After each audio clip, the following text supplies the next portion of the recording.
Mahirap, no? Lalo na kapag babae. Gaya nga ng sabi nila, ang babae, bawal umamin pagdating sa pag-ibig. Ako nga pala si Charis, isang simpleng estudyante sa Vocationist College. Ayos lang naman ang buhay ko dito. Pero lahat nagbago nung makilala ko si Paulo.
Ay, Dren, ibigay mo ba yung panyo kahapon? Ano ulit pangalan mo? Si Charis. Ay, oo nga pala, si Charis. Oo, nabalik ko nga yung panyo. Medyo napahiya pa nga ako eh. Makatulak naman kasi kayo eh. Sorry na. Yan, pare. Sorry na nga eh. Ayos na nga. Okay. Oy, pare.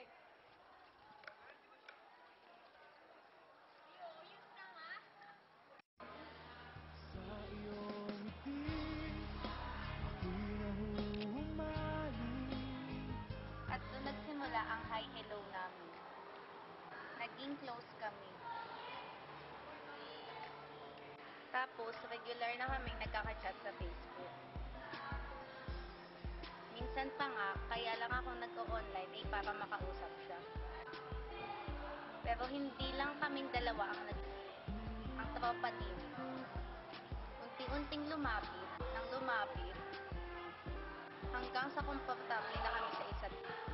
Minsan nga, hindi ko alam kung ginagamit lang kami ni Ivana para makalamig. Pero isa lang ang alam ko.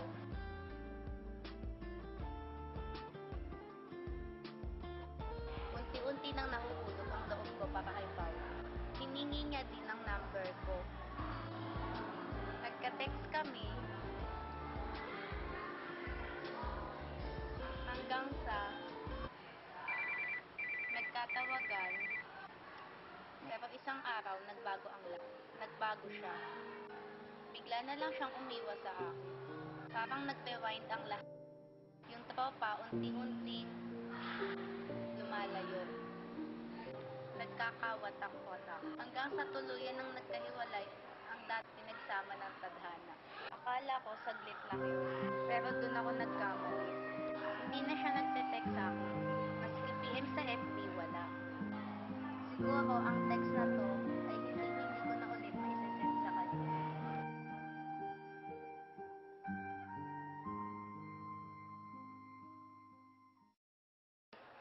Pag yun na nominate, hindi wala nang laban yun. Ay, girl, sumama na ako sa Sarap. Ayoko! Ayoko dito. Tara na! Ayoko nga! Tara na! Ano ba naman yan?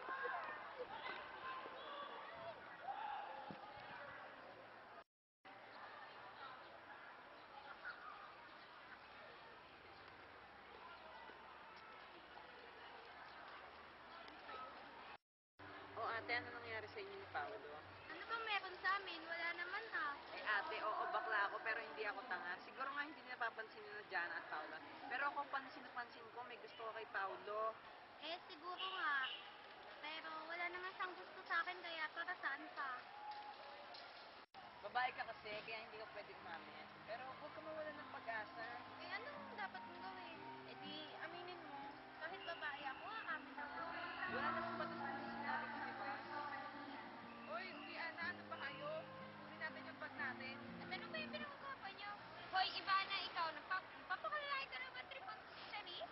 Hoy, hindi papamigil lang ata ako, no? Ano? O, sige, tara na.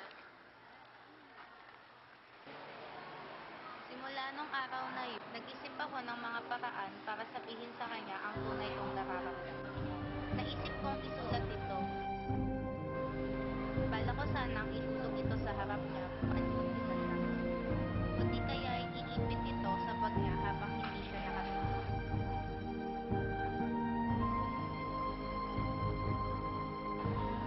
Pero nung araw na bala kong gawin ang mga plano ko, wala siyang bag na dala. At may kasama siya. Kaya naisipan kong ilagay muna ito sa wallet ko. Sa araw na dala niya ang bag niya, o mag-isa siya, doon ko na lang ibibigay sa kanya ang sulat. Pero sa kasamaang palad, naiwan ko ang wallet ko sa bleachers. At yung taong nakapulot ng wallet ko ay hindi katulad ng taong nakapulot ng panyo. Nawala ang wallet ko. Kasama ang sulat para sa taong mahal ko. Dahil sa nangyari, nagdesisyon akong itigil na ang kahibangang ito. Hindi na ako mag-e-effort na ipahayag ang nararamdaman ko. Kasabay nung araw na nagdesisyon ako, ay ang araw na wala si Pablo sa tambayan nila. Ilang linggo din siyang nawala. Ilang linggo din siyang hinahanap-hanap. Dahil nga matagal siyang nawala, akala ko na wala na din ang nararamdaman ko para sa kanya. Pero isang araw, sa hindi inaasahang pagkakataon,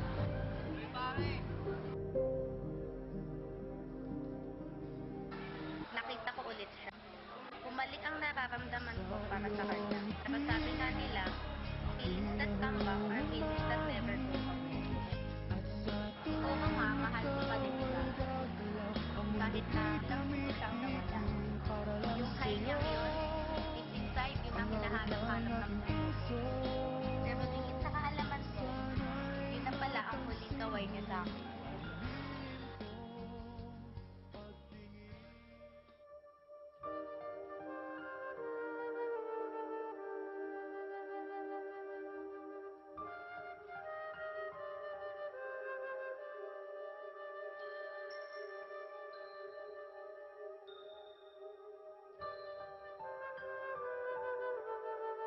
Hi, Cha.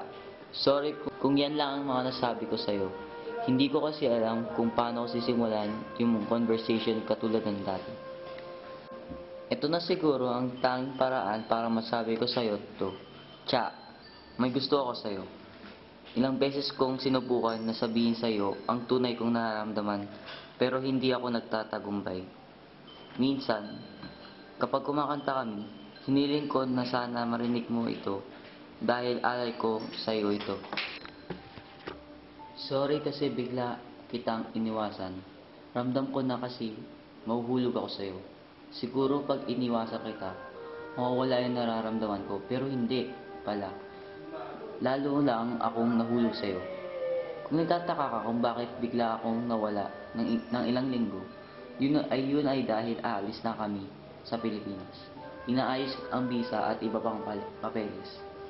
Siguro habang binabasa mo tong sulat na ito, ay nasa airport na ako o di kaya nakasakay na ako sa aeroplano. Kaya lang naman ako pumasok ulit para mabigay sa'yo to eh. Sana mabasa mo to para kahit malayo ako sa'yo, at least malaman mo yung tunay kong nararamdaman. Paalam na Charis, mahal kita. Ang nagmamahal, Paulo Galvez.